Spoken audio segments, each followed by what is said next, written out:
ஓம் முருகா போற்றி போற்றி. என் அன்பு குழந்தையை, அனைவராலும் இந்த முருகனை பார்க்க முடியாது. யாருடைய வேண்டுதல் நிறைவேறப் போகிறதோ அவர்களால் மட்டுமே இதை பார்க்கவும் முடியும், கேட்கவும் முடியும். இது உன் முருகனின் சத்திய வாக்கு தங்கமே. நீ என்று கூட ஒரு இக்கட்டான சூழ்நிலையில் மாட்டிக்கொண்டாய் என்பதை நான் தெரிந்து கொண்டேன். நிச்சயமாக இந்த சூழ்நிலையிலிருந்து உன்னை விரைவில் வெளியே கொண்டு வந்து விடுவேன். கவலைப்படாத, எல்லாம் உன்னுடைய கர்மாதான் உன்னை சுற்றி சுழல வைக்கிது.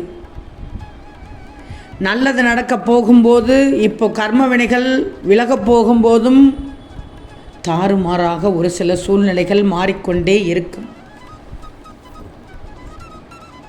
உன் வாழ்க்கையில் நீ சந்தித்த சின்ன சின்ன சந்தோஷம் கூட இல்லாமல் எத்தனை பேர் இங்கே வாழ்ந்து கொண்டே இருக்கிறார்கள் தெரியுமா?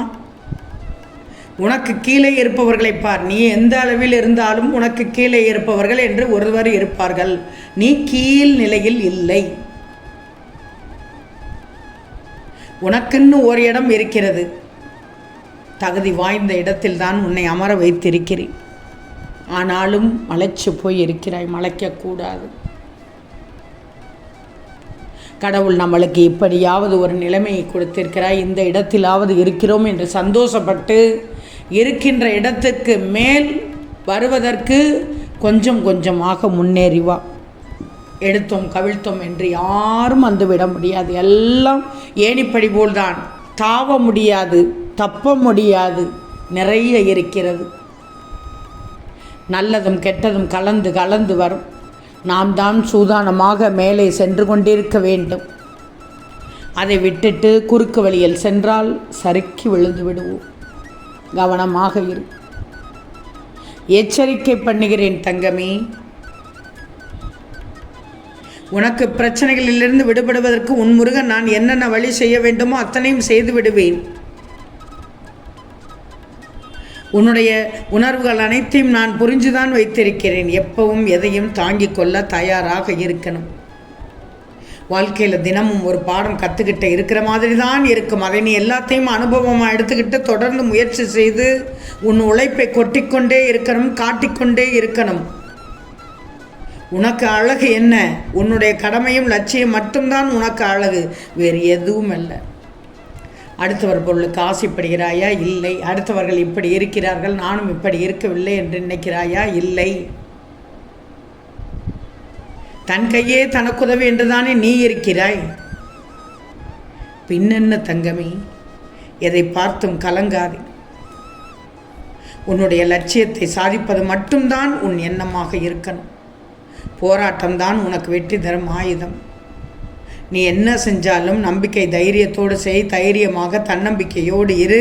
நிச்சயம் உனக்கு நல்லதே நடக்கும். நடத்தி காண்பிப்பேன் இந்த முருகன். நீ கேட்பதெல்லாம் இனி கிடைப்பதற்கான அனுகிரகத்தை உனக்கு நான் தருவேன். கவலையே படாதே. மலைத்து போய் நிற்காதே. நீ இப்போ கஷ்டப்படுகிறாய் என்று எனக்கு தெரியும். யாரிடமும் இந்த கஷ்டத்தை சொல்லி கலங்கி கொண்டு நிற்காதே. இன்னும் கலங்கடித்து விடுவார்கள். நிம்மதியாக இருக்குவதற்காக வழிவகுப்பார்கள்? இல்லை. இன்னும் உன்னை எந்த விதத்தில் கலங்கடிக்க வேண்டும் என்று சொல்வார்கள். நேற்றுதான் அவர்களிடத்தில் வாதாடி போய் வந்திருப்பாய்.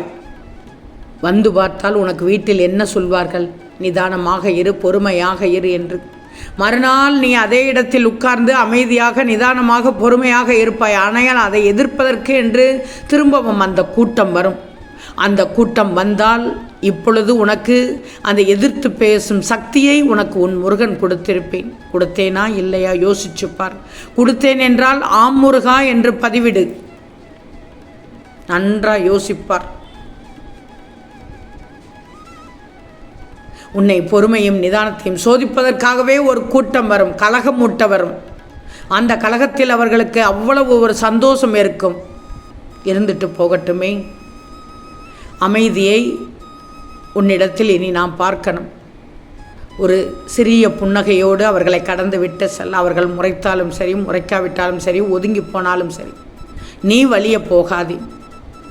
அமைதியாக உனக்கு கொடுத்த இடத்தில் உன்னுடைய வேலைகளை முடித்துவிட்டு வா. எல்லாம் நன்மைக்குத்தான். யார் எதுவும் செய்ய முடியாது. யாரையும் அனாவசியமாக நீ பார்க்க தேவையில்லை. ஒரு முறை இருமுறை வருவார்கள், அழுத்து போய் சுருட்டி போய் உட்கார்ந்து கொள்வார்கள், அவ்வளவுதான். நீ யாரையும் தேடி போக தேவையே இல்லை. அவர்கள் உன்னை தேடி வருவார்கள். ஒன்று கலங்கடிக்கிறதற்கு வருவார்கள், இல்லது நீ எப்படி இருக்கிறாய் என்று பார்ப்பதற்கு வருவார்கள். மூன்றாவது மன்னிப்பு கேட்பார்கள் என்று சொல்ல மாட்டேன், அது அவர்கள் புத்தி அல்ல. அப்படிப்பட்டவர்கள் மன்னிப்பு கேட்பவர்கள் புத்தி என்றால் உன்னிடத்தில் இந்த அளவுக்கு உன்னை பாதிக்க விட மாட்டார்கள். உன் உறவுகளிடத்தில் மிரட்டி இருப்பார்கள். ஏன்னா உன் தோழமையானது, உன்னுடைய அறிவுரையானது மற்றவர்களை கலங்கடித்துவிடும், அவர்களுக்கு சாதகமாக இருக்காது என்று உனக்கான உறவை பயமுறுத்தி கொண்டிருப்பார்கள். எத்தனை நாளைக்கு பயமுறுத்த முடியும்? ராட்டினம் சுற்றி கொண்டே தான் இருக்கும், மேலிடத்திலே நிற்கும் என்று நினைத்து கொண்டிருக்கிறார்கள். கீழே இறங்கணும் ராட்டினம். மேல் இருக்கும்போது நன்றாகத்தான் இருக்கும், கீழே இறங்கும் போது தான் தெரியும் அச்சோ. புலம்புவார்கள், பதறுவார்கள். ஆனாலும் உடனடியாக அவர்கள் திருந்த மாட்டார்கள். திருந்தாத ஜென்மங்கள். உன் முருகன் நான் பார்த்து கொள்கிறேன். எனக்கு தேவை என் பிள்ளை அமைதியாக இருக்கணும், நிதானமாக இருக்கணும், பொறுமையாக இருக்கணும். உன்னுடைய வேலையை மட்டும்தான் நீ பார்க்கணும். உன்னுடைய காரியத்தில் கண்ணாக இரு, போதும், அது போதும். ஒதுங்கி சென்று விடு. வாதம் வேண்டாம், வீண் விவாதம் வேண்டாம், பேச்சுக்கள் எதுவும் பேச வேண்டாம். உன்னுடைய வாயானது மூடிக்கொண்டுதான் இருக்க வேண்டும். வாயை திறந்து விட்டால் ஏதாவது பேசி உன்னை மாட்டி இழுக்க செய்வதற்குத்தான் ஒருவல்ல இருவரல்ல ஒரு கூட்டம் காத்து கொண்டிருக்கிறது. அந்த கூட்டத்தை கடந்து வர வேண்டுமென்றால் இந்த முருகனின் அறிவுரையை நீ கேட்கணும். இன்னொன்று, முருகன் சொல்லும் நம்பிக்கை, பொறுமை, நிதானம், அமைதி அனைத்தையும் கடைபிடித்தாகணும். கஷ்டம்தான், முயற்சி செய், பழகிவிடும். அதுவே உனக்கு குணமாக பழகிவிடும். யார் விஷயத்திலும் நீ தலையிடாதே, தலையிட வேண்டாம். பின்பார், உனக்கானது நிச்சயம் உன்னிடத்தில் வந்து சேரும். யாரும் என் பிள்ளையை குறை சொல்லவே மாட்டார்கள். திரும்ப இந்த பதிவை திரும்ப ஒரு முறை கேள், உனக்கானது. யாரிடத்திலும் நீயாக போய் மாட்டிக்கொள்ளக்கூடாது. உன் முருகன் நான் இருக்கிறேன் உனக்கு பக்கபலமாக. புரிந்து நடந்துக்கோ. யாருக்கும் நீ விளக்கம் கொடுக்க தேவையில்லை. ஓம் முருகா போற்றி போற்றி.